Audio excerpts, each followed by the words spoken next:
उद्धव ठाकरे यांची शिवसेना फुटणार असल्याचा दावा पुन्हा एकदा चंद्रशेखर बावनकुळेंनी केलाय।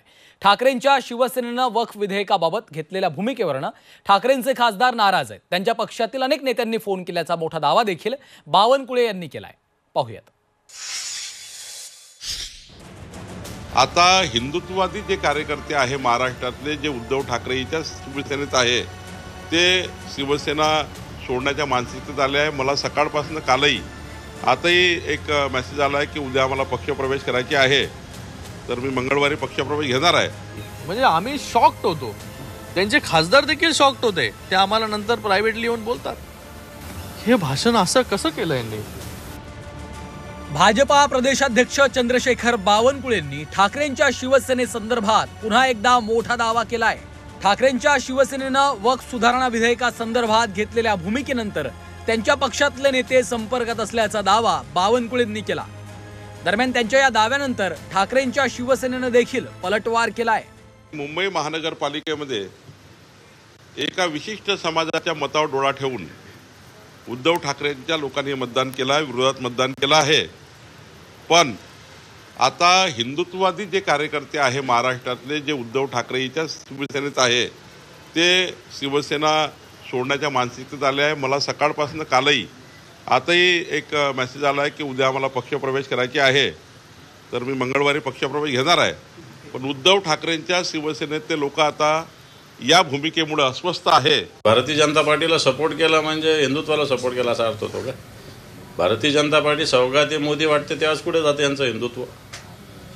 त्याच्यामुळे मला असं वाटतं कोणाला प्रवेश करणार असेल कोणी तर हा त्यांचा स्वतंत्र विषय आहे, परंतु हा पक्षाने घेतलेला धोरणात्मक निर्णय। चंद्रशेखर बावनकुळेच नव्हे तर श्रीकांत शिंदेंनी देखील उद्धव ठाकरेंचे खासदार नाराज असल्याचं विधान केलंय। ठाकरेंच्या खासदारांना वक्फ सुधारणा बिलाच्या बाजूने मतदान करायचं होतं असा दावा देखील श्रीकांत शिंदेंनी केलाय।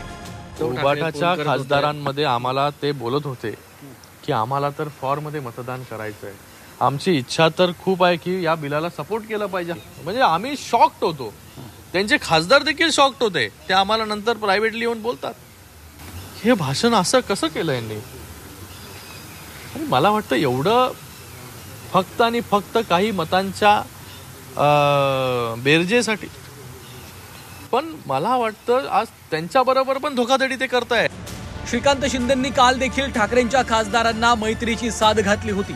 आपण अजूनही मित्र होऊ शकतो असं विधान शिंदेंनी केलं होतं। दरम्यान त्यांच्या या विधानानंतर राजकीय वर्तुळात चर्चांना उधाण आलं होतं। यहाँ पर कुछ साथी, अरे पुराने नहीं अभी भी हो सकते हो,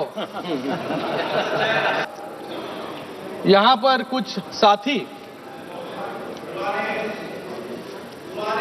अरे पुराने नहीं अभी भी हो सकते हो। विधानसभा निवडणुकीनंतर दिग्गज नेत्यांनी उद्धव ठाकरेंची साथ सोडली। दरम्यान पुन्हा एकदा ठाकरेंच्या शिवसेनेतील नेते संपर्कात असल्याचा दावा बावनकुळेंनी केलाय। त्यामुळे पुन्हा एकदा उद्धव ठाकरेंना धक्का बसणार अशी चर्चा राजकीय वर्तुळात रंगली आहे। ब्युरो रिपोर्ट, झी 24 तास।